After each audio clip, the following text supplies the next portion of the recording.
विश्वामित्र जी इतने महान व्यक्ति थे तो वे श्री राम और दशरथ को राजा जनक की नगरी में क्या किसी विशेष कारण से लाए थे? जानते हैं इस अध्याय में। श्री वाल्मीकि निर्मित आश्रामण आदि काव्य के बालकांड में 66वां सर्ग। आप सभी से अनुरोध है कि यदि आप इन वीडियोस को लाइक, शेयर या सब्सक्राइब नहीं भी कर सकते तो इन्हें पूरा अवश्य सुनें। तदनंतर दूसरे दिन निर्मल प्रभात काल आने पर धर्मात्मा राजा जनक ने अपना नित्य नियम पूरा करके श्री राम, लक्ष्मण सहित महात्मा विश्वामित्र को बुलाया और शास्त्रीय विधि के अनुसार मुनि तथा उन दोनों महामनस्वी राजकुमारों का पूजन करके इस प्रकार कहा। भगवान, आपका स्वागत है। निष्पाप महर्षि, आप मुझे आज्ञा दीजिए, मैं आपकी क्या सेवा करूं, क्योंकि मैं आपका आज्ञापालक हूं। महात्मा जनक के ऐसा कहने पर बोलने में कुशल धर्मात्मा मुनिश्रेष्ठ विश्वामित्र ने उनसे यह बात कही। महाराज, राजा दशरथ के ये दोनों पुत्र विश्वविख्यात क्षत्रिय वीर हैं और आपके यहाँ जो ये श्रेष्ठ धनुष रखा है उसे देखने की इच्छा रखते हैं।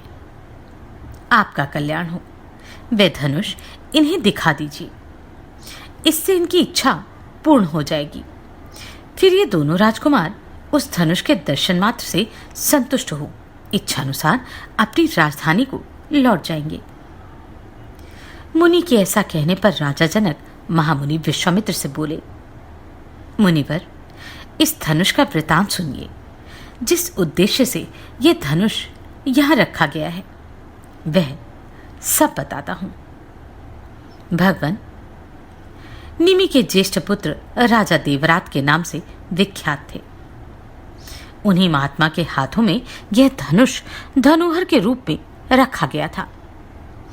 कहते हैं पूर्व काल में दक्ष के विध्वंस के समय परम पराक्रमी भगवान शंकर ने खेल खेल में ही रोषपूर्वक इस धनुष को उठाकर यज्ञ विध्वंस के पश्चात देवताओं से कहा, देवगण, मैं यज्ञ में भाग प्राप्त करना चाहता हूं, किंतु तुम लोगों ने नहीं दिया, इसलिए इस धनुष से मैं तुम सब लोगों के परम पूजनीय श्रेष्ठ अंग मस्तक काट डालूंगा।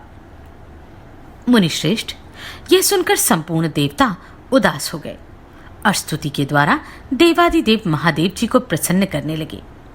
अंत में उन पर भगवान शिव प्रसन्न हो गए। प्रसन्न होकर उन्होंने उन सब महामनस्वी देवताओं को यह धनुष अर्पण कर दिया। वही यह देवादिदेव महात्मा भगवान शंकर का धनुष रत्न है, जो मेरे पूर्वज महाराज देवरात के पास धरोहर के रूप में रखा गया था। एक दिन मैं यज्ञ के लिए भूमि शोधन करते समय हल चला रहा था। उसी समय हल के अग्रभाग से जोती गई भूमि अर्थात हराई या सीता से एक कन्या प्रकट हुई। सीता हल द्वारा खींची गई रेखा से उत्पन्न होने के कारण उसका नाम सीता रखा गया। पृथ्वी से प्रकट हुई वह मेरी कन्या क्रमशः बढ़कर सयानी हुई। अपनी इस अयोनिजा कन्या के विषय में मैंने ये निश्चय किया कि जो अपने पराक्रम से इस धनुष को चढ़ा देगा उसी के साथ मैं इसका विवाह करूंगा। इस तरह इसे वीर शुल्क का अर्थात पराक्रम रूप शुल्क वाली बनाकर अपने घर में रख छोड़ा है। मुनिश्रेष्ठ, भूतल से प्रकट होकर दिनों दिन बढ़ने वाली मेरी पुत्री सीता को कई राजाओं ने यहाँ आकर मांगा, परंतु भगवान, कन्या का वरण करने वाले उन सभी राजाओं को मैंने यह बता दिया कि मेरी कन्या वीर शुल्का है, अर्थात उचित पराक्रम प्रकट करने पर ही कोई पुरुष उसके साथ विवाह करने का अधिकारी हो सकता है। यही कारण है कि मैंने आज तक किसी को अपनी कन्या नहीं दी। मुनीश्वर, तब सभी राजा मिलकर मिथिला में आए और पूछने लगे कि राजकुमारी सीता को प्राप्त करने के लिए कौन सा पराक्रम निश्चित किया गया है। मैंने पराक्रम की जिज्ञासा करने वाले उन राजाओं के सामने यह शिवजी का धनुष रख दिया, परंतु वे लोग उसे उठाने या हिलाने में भी समर्थ न हो सके। महामुने, उन पराक्रमी नरेशों की शक्ति बहुत थोड़ी जानकर मैंने उन्हें कन्या देने से इनकार कर दिया। तपोधन, इसके बाद जो घटना घटी उसे भी आप सुन लीजिए। मुनिप्रवर, मेरे इनकार करने पर वे सब राजा अत्यंत कुपित हो उठे और अपने पराक्रम के विषय में संशय पत्र हो मिथिला को चारों ओर से घेर कर खड़े हो गए। मेरे द्वारा अपना तिरस्कार हुआ मानकर उन श्रेष्ठ नरेशों ने अत्यंत रुष्ट हो मिथिलापुरी को सब ओर से पीड़ा देना आरंभ कर दिया। मुनिश्रेष्ठ पूरे 1 वर्ष तक वे घेरा डाले रहे। इस बीच में युद्ध के सारे साधन क्षीण हो गए। इससे मुझे बड़ा दुख हुआ।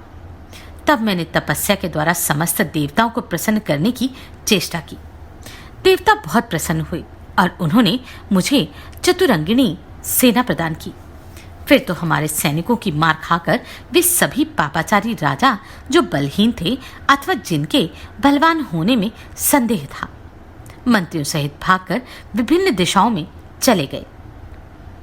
मुनिश्रेष्ठ, यही वह परम प्रकाशमान धनुष है। उत्तम व्रत का पालन करने वाले महर्षि, मैं इसे श्री राम और लक्ष्मण को भी दिखाऊंगा। मुने, यदि श्री राम इस धनुष की प्रत्यंचा चढ़ा दें तो मैं अपनी अयोनिजा कन्या सीता को इन दशरथ कुमार के हाथ में दे दूंगा। इस प्रकार श्री वाल्मीकि निर्मित आशामय आदि काव्य के बालकांड में 66वां सर्ग पूरा हुआ।